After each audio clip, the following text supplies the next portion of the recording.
I think it's also important too, seeing how many people are looking at the scriptures these days with a critical mindset, whether they're coming from a background of belief and faith or not.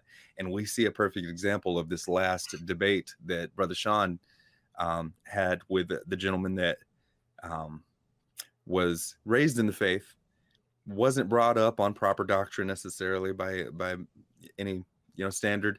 However, when he's introduced to the idea that the Bible speaks of a flat and enclosed stationary worldview rather than the geocentric spinning ball or the heliocentric spinning ball model, he was faced with the idea that, okay, he said he could clearly see that the text does represent this geocentric stationary model with an enclosure, and that was a contributing factor for him to abandon the faith, he says.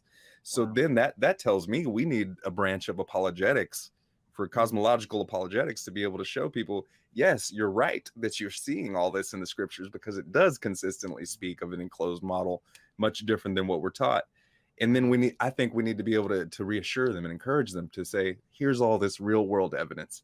Here's these firsthand testable experiments and things that you can verify to confirm that the scriptures are true when they say these things. And so I think that's a powerful tool for, it's not a salvational issue. Your salvation isn't determined by whether or not you agree that the earth is flat and stationary. But for some people, such as me, and you may remember this, Matthew, from our conversation before, that I didn't know the Father. I didn't know Christ. I didn't agree that the Bible was 100% true and that it was the word of our Creator, until he brought me through looking at the science, looking at the real world, what's visible and observable. And that led me to the scriptures to see, wow, the scriptures have been saying this all along. And I think that could be a reality for many more people if we have the knowledge to share with them about it. And so I just want to encourage you. Yeah, in fact, Matthew, I'm gonna put this just real quick on screen. This is a video I did about a year ago. I called it Dorothy on the Death Star. I love it. And it's what do churches teach that leads to atheism? And so I compiled some actual statistics from well-known organizations that have done statistics on people that leave the faith, that leave Christianity, and why. And I go over those statistics in this. And so the whole premise was that, as you can see in the little picture here, I got Dorothy sitting behind Luke and Darth Vader on the Death Star, right? And she's got Toto in her arms. And the idea is that if I were to try to tell you that the story of Wizard of Oz and Dorothy's journey, meeting the Scarecrow and the Tin Man and going to the the flying monkeys and all that stuff, but yet you were watching that, but in your mind all you were thinking of is the Death Star, all this taking place on the Death Star. None of that would make sense. So this is what, like I was saying earlier about, I've seen churches debate to the point of heated contention over Genesis 1 because they're trying to take what the Father plainly described through the lens of a totally different setting. Yeah. And so as a result of that, there's a lot of confusion involved, and they're not able to understand the text, so they have to reinterpret it and start to try to justify it, make sense of, well, science is something that we can supposedly observe and demonstrate and reproduce. So I don't want to be called unscientific, because that seems very illogical, because we use the method of science of evaluating things and testing them and proving them elsewhere in our faith, right, when we practice these things. So then you had these church leaders over time, after they grew up in a generation since the 1870s that was being propagated, this idea of you live on a ball in space, and therefore they try to harmonize their faith with that, and you get some really wonky a story that doesn't fit in the setting the Bible gives it.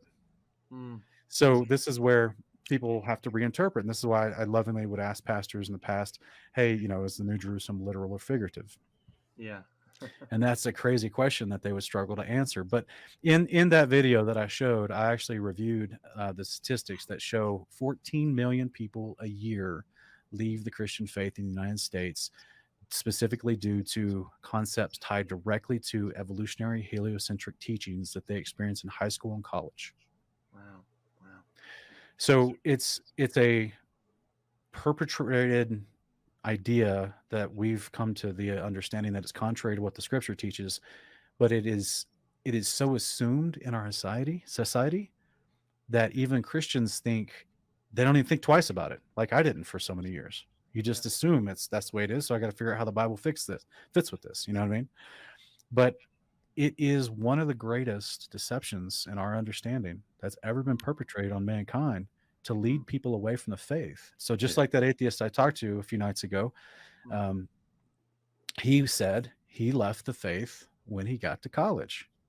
I didn't point this out in the conversation because he wasn't ready for it. I was trying to be tactful and figure out how to talk with him. But if you listen to because I gave him the opportunity to open up and share, where'd you come from? How'd you get to this point where you are now? Tell us a little bit about yourself. And he was consistent with the statistics I showed in that video, which was he was raised fundamental Baptist. Everything was forced on him. This is what you're supposed to believe. Yeah. But then he gets out into the regular world outside of his parental influence and that specific, family and culture, and gets experienced and exposed to all this other stuff. And they're just teaching, in addition to communism, they're just teaching atheistic evolutionary origins based in a heliocentric plane. And I tried to show on one of our previous episodes, I think it was episode 8, Wes, that we talked about aliens. Yes, it was. I talked in one of our previous episodes, and I tried to show that the actual idea of multiple worlds and potential string theory, multiple universes, and the vastness of space and the quote unquote cosmic universe, all that language, all that depiction, all that imagery directly comes from ancient India, from Shiva, Vishnu, and Brahma. Which stemmed from Babylon, huh? Which stems from Babylon. And I also showed how NASA, one of the main proponents of that evolutionary heliocentric origin of life and cosmology, that's instituted and funded by our government, they literally love that. They love ancient India to the point where not that just that they're naming their spacecrafts and their missions after ancient Greek gods and Indian gods, but their capsules are designed after ancient Indian ships. But they also, the Vimanas, but they're also literally trying to figure out a way to create a computer programming code based on ancient Sanskrit from ancient India. Yeah, so there's a lot of information that we've tried to present just to folks, just to show them there is a court. This is not just, oh man, this sounds fantastical. I'm going to see, the Bible kind of sounds like it's saying this. What if it is, that'd be fantastical, right? That we live in this big house that has 7 floors and the Father's on the top floor. No, it's like when we systematically go through the research and we look at what does the word say, what do the definitions mean, and we go through what is the world saying and where are they getting these ideas, where do those definitions come from? We're literally being sold occultic cosmology.